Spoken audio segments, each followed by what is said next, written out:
Matt Lenihan Boxing Social in association with Empire Fight Store and Our King's Competitions. We're here. Spencer Fearon. Spencer, it's been a while. I've seen you've been away. How's things, buddy? I'm all right, I'm fresh back from Jamaica. Unfortunately, I didn't bring the sun with me, but yeah, it is what it is. You know what I mean? It is. How you doing anyway? Long time no speak, my friend. Yeah, busy, busy. There's just me at the minute, so I'm doing everything. After I've finished speaking to you, going to Catrol Barbosa this evening. Then tomorrow fly for Saudi for the big one next week, and So when you fly out to Saudi, tomorrow. okay, I'll see you on Thursday. Yeah, I will catch up in person on Thursday, definitely. Look, I want to start with the announcements that got brought up the other day. There was a press conference in Manchester, the Co-op Live Arena. I've been there more times than I've been at my house in the last 6 weeks already.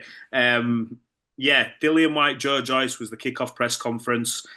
Two guys where Frank said, look, this is one of them where, it's sort of make or break for them at this stage of the career now. Whatever happens, one will move on and the other one, it could be a long way back. What do you make of this matchup on paper anyway?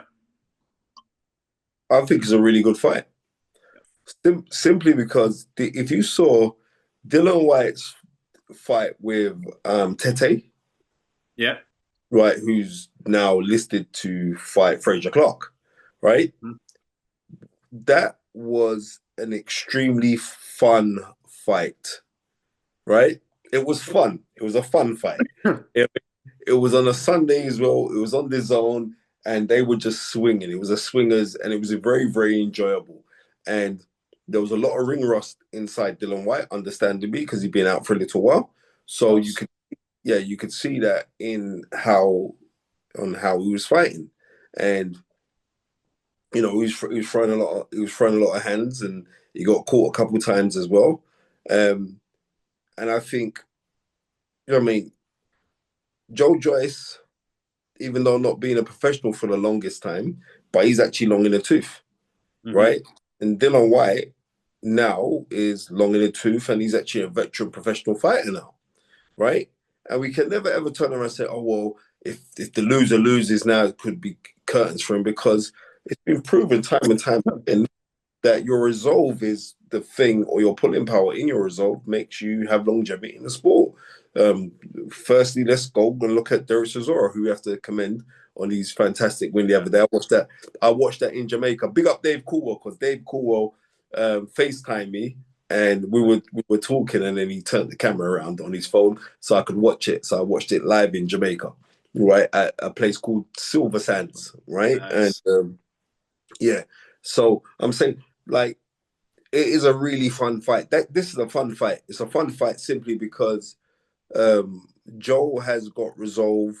Dylan White is looking to prove something here, because he still wants to say that I'm a top guy to be mixing in top company. And Joe Joyce needs this win to say that I'm not going anywhere. So it's a very, very fun fight.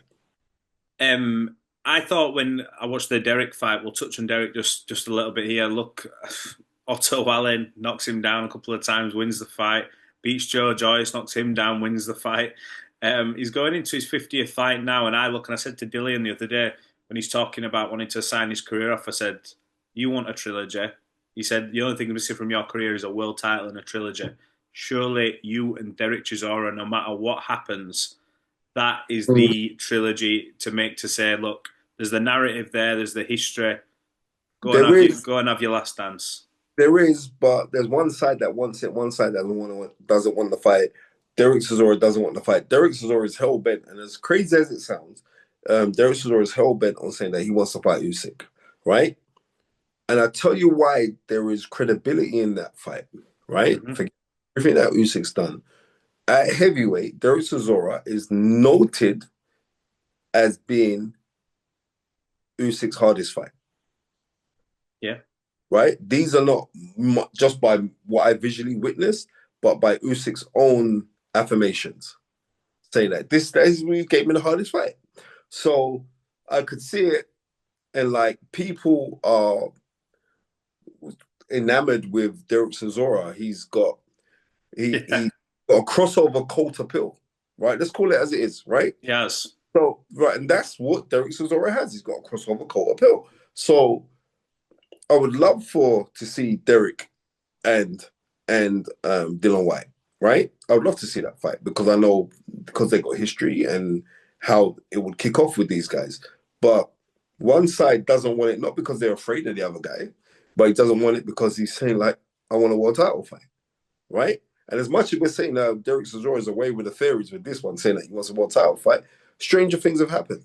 Did we ever expect 3 years ago to see Derek Chisora fighting Tyson Fury for the world heavyweight crown? We didn't, but it happened.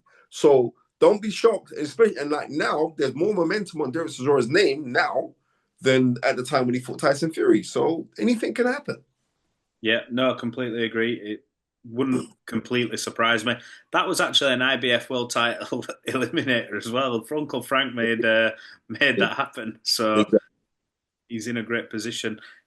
One thing from that card, two people that I spoke to, Anthony Ard and Tunde, your good friend Tunde Ajayi, next to Frank Warren, spoke to Frank after the fight in the press conference. He confirmed Anthony's re-signed with Queensberry.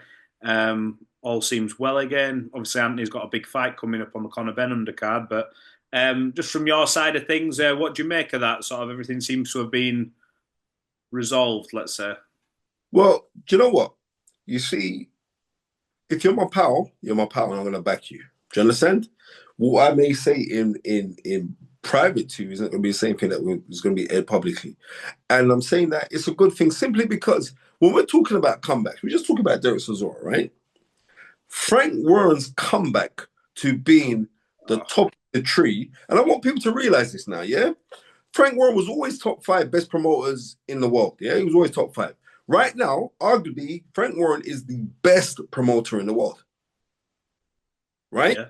Think about it, right? With the infrastructure of His Excellency Turkey Al Sheikh, Frank Warren's the best promoter in the world.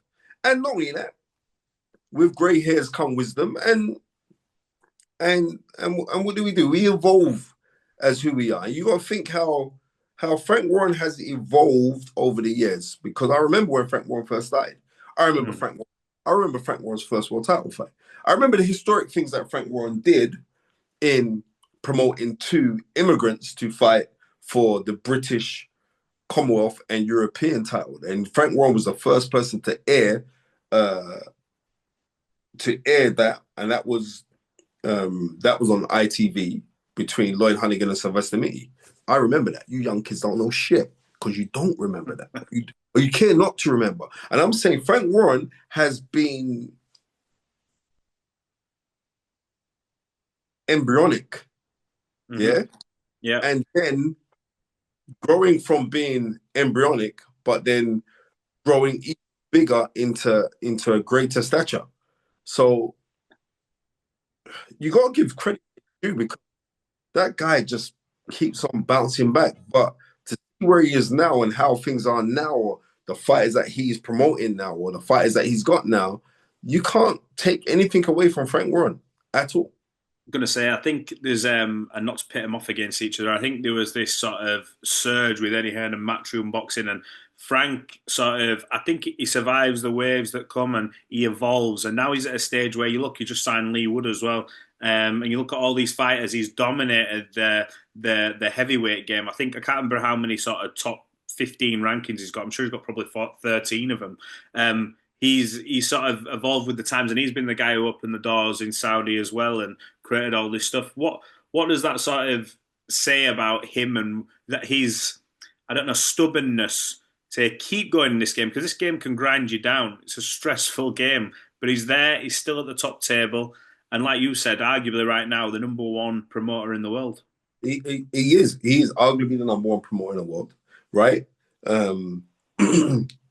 And you got to give credit where it's due. It's just like when all of the things between the yard and I'm going to keep this thing 100. Frank Warren was visibly disturbed by the supposed fallout between the two. He was hurt, like, and you could see that, like, what do you mean? All the times that we spent together, like, and what that weren't real? No, you heard Andy say, like, you were actually like a father figure to me. I mean, Frank's like an uncle to me. Do you know what I mean?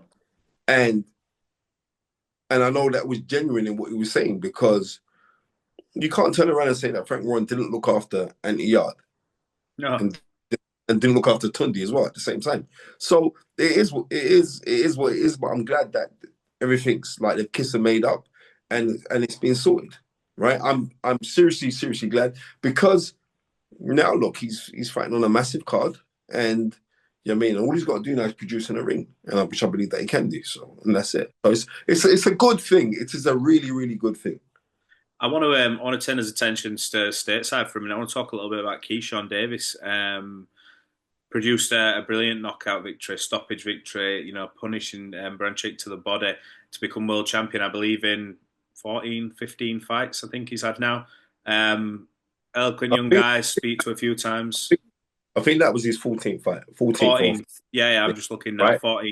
14th. Brilliant fighter. What do you make of Keyshawn and the Just future he's got? if you go look on my Instagram page right now, I posted. I remember working with him in 2001, and he boxed in out in Dubai, and he fights a tough Ghanaian guy called Rashid. Was it Asheli? Right, Mm-hmm. and he smashed the life out of this Ghanaian kid, right? Mm-hmm. And then he has two or three fights as a pro, and he goes back into the Olympics, right? And he wins a silver medal, right? Mm-hmm. And I was from then. I believe that he could go throughout the weights because he's a big unit as well. And I really do like the kid. We speak regularly, so I really do like him, and I'm glad like on certain things where he's been open about he had mental health issues Yeah. early, right, and then he got taken, he got looked after, and he seeked provision, and it's not that, but the kid is such a fantastic fighter, and the businessman is the correct name for him because he goes out and does the business. Because he Yeah. does back in 4 rounds. This is an unbeaten fighter. This is a man that was Olympic silver medalist. He goes out and he does him in 4 rounds. Yep. I don't know, like he don't play about. He's coming. He's yeah. I like that about him. I really do like that about him. Excellent fighter. We spoke to him in Vegas a few weeks ago, and we had a media day down there, and he controlled the day. Like he's there skipping, and he started going, "I want to ask you a lot of questions," and started firing questions to me. And I was just like, "I like this. This is different."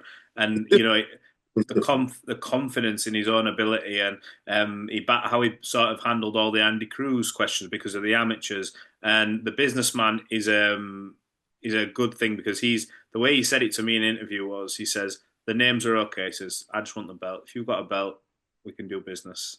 And it Right. doesn't matter who your name is. He really is about creating legacy. And so many big fights out there for him now. And look, Andy Cruz is still only in that embryonic professional stage, terrific amateur background. They've had that rivalry, but as time goes on and he adds a few more names, that fight down the line is going to be a big one as well. It will be a big one, but I'm telling you this now. I would have Keyshawn Davis beat Andy Cruz as a professional, Mm-hmm. right? Yeah. Because I'm telling you now, I'll tell you about them Cubans, right?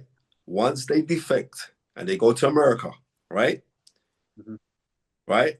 And they start walking up and down on them beaches out there, right? Miami Beach, Jones Beach, or whatever beach they go onto out there, and they start eating them hot dogs and they start seeing them women, they're not the same fighters. I'm telling you this now. They are not the same fighters because I know the regime that they were going through when they were in Cuba. It's not going to be the same. It takes a different kind of discipline. And I've seen Andy Cruz box as a pro now, and he hasn't overly impressed me, right? He hasn't. Mm-hmm. And there's certain guys that just master the amateur style of boxing, right? And are supremely skilled. Don't get twisted. The Cubans are professional fighters with vests on, right? But Keyshawn Davis, he is the business man.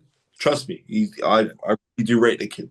I rate him and like he's got a good family as well. I like his brothers and his mom. His mom manages him, and his mom's such a nice lady. So I Yeah. mean, congratulations to Mama Davis because you've done excellent work. Yeah, Keon and Kelvin as well. They're coming through. They look like good fighters as well. I know Keyshawn, he's going to say it, but they look like they'll achieve a lot as well. I want to talk about Canelo Alvarez. So much sort of in the air, and I got told the day before the thing happened with Turkey and he signed the deal. I got told, look, that deal with Jake Paul is done, and I went, nah. I went, no. He goes, no, it is. It's done. And I was like, is this going to actually happen? Like, genuinely. Then all of a sudden, bang, 4 fight deal signed. I believe he's fighting William Skull in Riyadh. And then September, we get the big one with himself and Terence Crawford. So we're here. What do you make of Canelo and this sort of pivot move away from what seems to be PBC to go to Riyadh season and join Turkey Al Sheikh? The thing about it is this is like you've seen this with Canelo. It's like he'll go where the money is, Mm-hmm. right? He was, you know what I mean, just the other day he was with Eddie Hearn, no? Mm-hmm. Exactly. So he'll go where the money is. It's like, because he's like, sod you promoters, sod all that. I don't care about you lot. Pay me my dough and I'll come and perform, right? Mm-hmm. So he's like a hired assassin. He's always like, he's a hired gun that will go to the highest bidder. There is no more bigger, higher bidder than His Excellency Turkey Al Sheikh, right? Mm-hmm. It doesn't matter what's being signed on paper with him and Jake Paul, because it was signed, and I can see Jake Paul is really hurt. I was saying that Jake Paul will knock him out now, right? Like really, really hurt over that. But that's just the business. But I'm gonna be real. I do feel sorry for Al Heyman, right? Yeah. Because they've invested heavily in him and all the rest of it. So I do kind of feel, but not overly sorry, because it's just a business. It's just the business. It is Yeah. what it is. I'm gonna say Yeah. it happened. It happened to Eddie Hearn. Eddie Hearn had a great relationship with him, and I think Canelo's always been quite open. And Eddie said that himself. He says, "Look, the best deal that's on the table, what makes him the most money, is where he goes. I'm his friend, but I Exactly. understand that if that money's there, he's gonna go. That's how it Exactly. is." Exactly. And that's what he does. You know what I mean? Yeah. And that's what he does. A famous saying by the late, great Mickey Duff, yeah, that was always told to me by the late, great Dean Powell, who was matchmaker Yeah. one. If you want loyalty, buy yourself a dog. Yeah. Simple as that. Just touching on Canelo, I was in Vegas for a 2 week period, and I was there for the Benavidez and David Morrell fight. Great fight. David Benavidez. The way I like his energy. I like the way he speaks. He's very much like, look, I build myself in America. I want the fights in America. I want big fights. Bring them to me. I've been asking for the Canelo fight. It's not happened. But look, you think he is now in line for potentially the winner of Bivol Beterbiev, whether they do a trilogy in that or whoever. No, Turkey, I believe, invited him out for that fight. When you look at Benavidez, do you still hope we see Canelo Benavidez? Or do you want, would you No, like to see him? No? do you know what? Benavidez is such a good fighter, yeah? Yeah, it's class. He's such a good fighter. Then maybe he should be looking at the winner of Bivol Beterbiev. Great That's fight. maybe he should be looking at the winner of that, you know. But to be real, like, so I would say to fighters, concentrate on fighting and winning instead of concentrating on one particular opponent. Because I've seen this right throughout history where guys have waited for this big fight, which they believe could win, but they also want the big financial rewards that come with it, and it never happens, and you leave the game very bitter. Do you know what I mean? You Yeah. do. Remember, like one of the greatest to ever do it. Me just coming up from Jamaica and mentioned Mike McCullum. Mike McCullum was studiously avoided until later on in his career, right? And he desperately wanted to fight with Tommy Hearns. He never ever got it. You know what I mean? He desperately wanted to fight with Sugar Ray Leonard. He desperately wanted to fight with Roberto Duran or Marvin Hagler, right? He didn't get either of those fights, right? And it makes you leave the sport bitter, right? Mm-hmm. It was just like, I believe that Kell Brook wasted his career in chasing this Amir Khan fight that eluded him for many years. And when they did fight each other, they were not the guys who were in their peak and in their prime. Yeah. So I think, like, yeah, you do want these big fights and all the rest of it, but sometimes you just need to fight the best who are around, who are available to fight. But I know, like, with Turkey Al Sheikh there now, like the fights that you're hoping for, there is a possibility of them happening. As all you got to do is keep on winning, and keep on doing your thing, then eventually these things happen. Well, that card out there is stacked. We get to see Shakur Stevenson against undefeated Floyd Schofield. I mean, managed to get a couple of interviews with him in the past month or so, and That fight's too he's early, that fight's too early for for Schofield. Now this is, and I know Schofield well, really, really well. I know him. I know his dad well. I know a promotion company that wanted to sign him. I was in the middle of that, right? And I just think it's too early for him. But I rate the fact that he's Risk. taking, yeah, he's taking his bite of the cherry because he goes, oh no, I'm not going to take it. Him and his dad, they're saying, well, the money's there and all the rest of it. Come, let's jump on it. Let's go for it, right? But I just think it's a little bit too early because I want people to understand this part here. Do not get fooled by the style that people are thinking that Shakur Stevenson is boring and he's this and that and all the rest of it, right? The guy's come back from multiple hand injuries, right? Yeah. Multiple hand injuries, right? And he knows like I could just box, I'll just beat you guys. I'm gonna preserve my hands and all the rest of it, yeah. But the gentleman can really fight. But not only that, he's a skilled scientific assassin, Yeah. right? And there lies the difference. But we'll see. But fair play to the Schofields for taking that fight. But I can't see Kid Austin winning that fight. When I spoke to him, I said, look, the biggest fight for me right now that we haven't seen get made is Gervonta Davis, Shakur Stevenson. I think that for me is outside of what we see now, the best fight in boxing. Like, and that's one where, yeah, I have to be at And, that fight. and that fight's But, going to happen but as long as the fight is definitely going to happen, right? I'm telling you this now, the fight's going to happen. Turkey Al-Sheikh's going to have to sit down with Al Heyman, right? Who deliberately maneuvers in a way that he maneuvers, but I can definitely see that fight happening.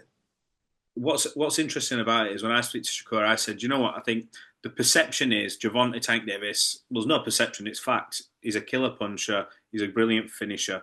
And with yourself, it's the boxing IQ, the movement, the natural boxing ability. But I said, you know what? The thing is, you punch harder. You are a sharper puncher than people give you credit for. That's why you walk through an Oscar Valdez. Nobody just walks through Oscar Valdez. You walk through him. You've got Tank Davis, who has got that ability to time his opponent, and he has got that ring IQ, which people I don't think give him credit for because they see the highlight reel KOs. That's what makes this an interesting fight. I think these guys' styles and matchups, it's like, what is going to happen? I just hope we see it. I really do hope we see this. And I'm telling you now that we'll see that fight. I can't see that fight eluding us because it's too much money. It's too much money. And not only that, but you know what? How Tank has built himself is this. Tank has built himself as a show, right? So he's Yeah, built himself, doesn't matter who he fights. he's the event. Yeah, Yeah, it's an event, right? When you're seeing like the celebrities that his pull is ridiculous, right? Is when you're seeing old Madonna turn up, sat ringside. I'm surprised Richard Ratpo went with her. But anyway, I just good old Rich. Go on. Yeah, and listen, and let me tell you this, yeah. If you haven't bought your ticket, right, for the 5th of April, right, in Manchester, to watch the show that's headlined by Dylan White versus Joe Joyce, the undercard is absolutely fantastic. banging. Frank Warren, I'm telling you this now, for heavyweights, like who are not world title, right? For heavyweights, as far as I'm concerned, this is the most exciting heavyweight card ever being put on in British boxing. And go, oh no, you can't. Go find me one. I've been in this game a long time.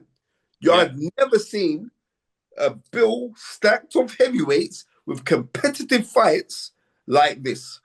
Never. Frank Warren, I got to salute you on that one because that is a fantastic card, right? The mere fact that we've got David Adelaide versus Jamie TKV, right? That is a good fight, you know, right? It is. Really, really good fight. You know what I mean? The fact that we got Lawrence Okoli versus Richard Ratpo at heavyweight. Yeah. Right? That's a really, really good fight. And you know what I mean? And I was there the day when you saw when I stopped them, when they went at each other at that Creed premiere, it was real. It wasn't orchestrated. It was real. Right? Yeah. It was real proper beef. It was real. Right? Yeah. And Richard went for Lawrence. And I'm gonna be real with you. And Lawrence is my guy. But Lawrence shit himself. Oh. Don't say that. I can't. I'm telling you what I happened. can't. I can't. I have to title it that. Fucking Pardon me? shame. So I'd have to use that as a title. Right. No, I'm being real. Lawrence shit himself, bro. Do you know what I mean? Because I ain't gonna lie to you. I went there with my son, right? Me and my son, big up Tony Billy, because he was the guy that gave me my tickets for the premiere, right? Yeah. So I turn up on the red carpet, and I see everyone there. I see Jonathan Majors there, Michael B. Jordan there. I see everyone. We sat and watched the movie with Jamie Foxx, right? Mm-hmm. And so I'm just on a high. And I see Richard walking in, and I said to Richard, "Oh, Rich, like, because remember prior to that, Lawrence kind of stuck it on Richard when they were in the Sky Studio, Uh-huh. and Lawrence said like, I don't think you really want to fight me. Go on, call me out if that's the case. And Richard trying to be this correct mogul kind of orchestrated guy didn't want to. Yeah. Right, forget about all that rubbish. No one cares about that. Yeah, we know we seen you doing your modeling and all the rest of it. Look, we get it. You do the Burberry stuff, and you want to stay to this certain persona, but he offered you out, and you kind of bottled it, right? Or you tried to be overly diplomatic.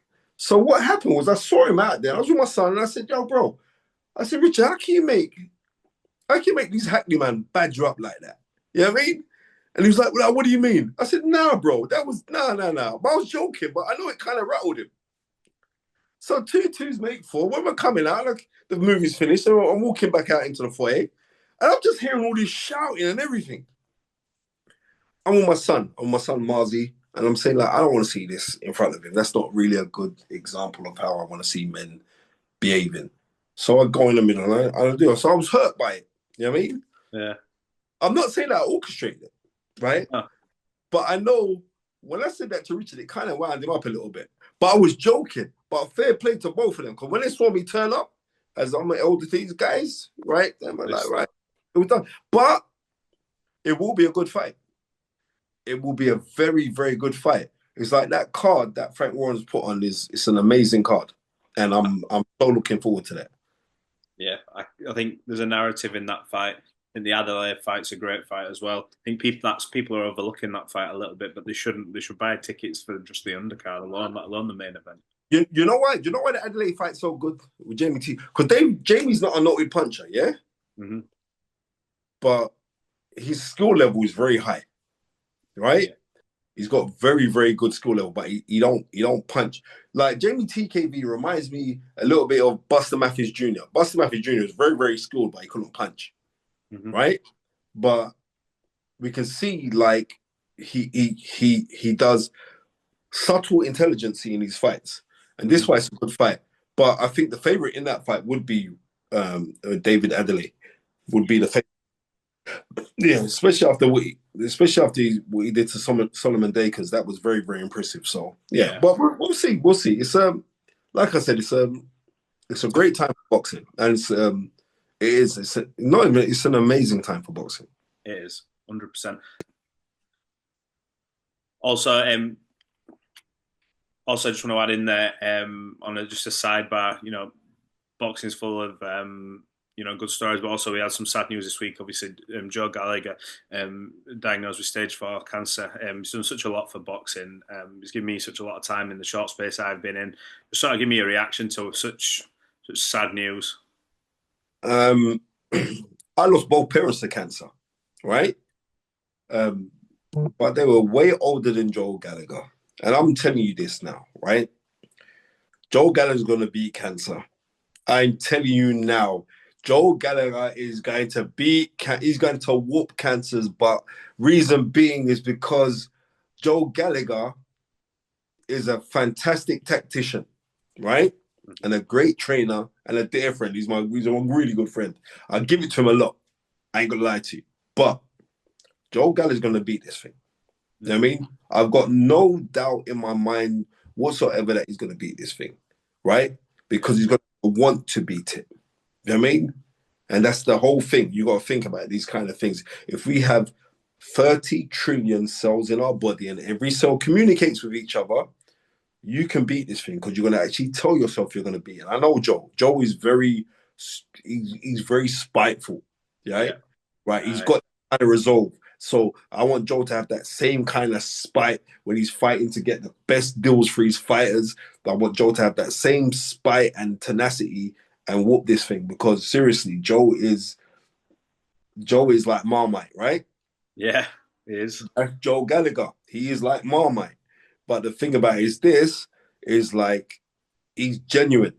You know what I mean? And I so rate who he is because he's WYSIWYG. What you see is what you get with him. There's no hidden agendas. He just told you how it is. And that's why I know Joe Gallagher is going to tell Cancer to leave and it's going to go. Absolutely. Look, I think I speak for everyone when we say, we hope that he has a speedy recovery, and like you said, that he gets through it and kicks Cancer's ass. It'd be a tremendous story, and yeah, I believe he does it. Look, when I see you in Riyadh Thursday, when you land, whenever we see each other, we will preview next week's fights there and then on the spot, live and in person. Yep. So much to look forward to in boxing. It's a great time to be a fan as well as just be involved in the sport. But yeah, look, appreciate you jumping on and giving us your insight to a lot of things there, especially that red carpet moment. But yeah, we'll catch up soon, Spencer, and I appreciate it. Yeah, man. Take care. God bless. And keep it boxing social, because Yes. boxing social is getting very local. Later. Yeah, appreciate it.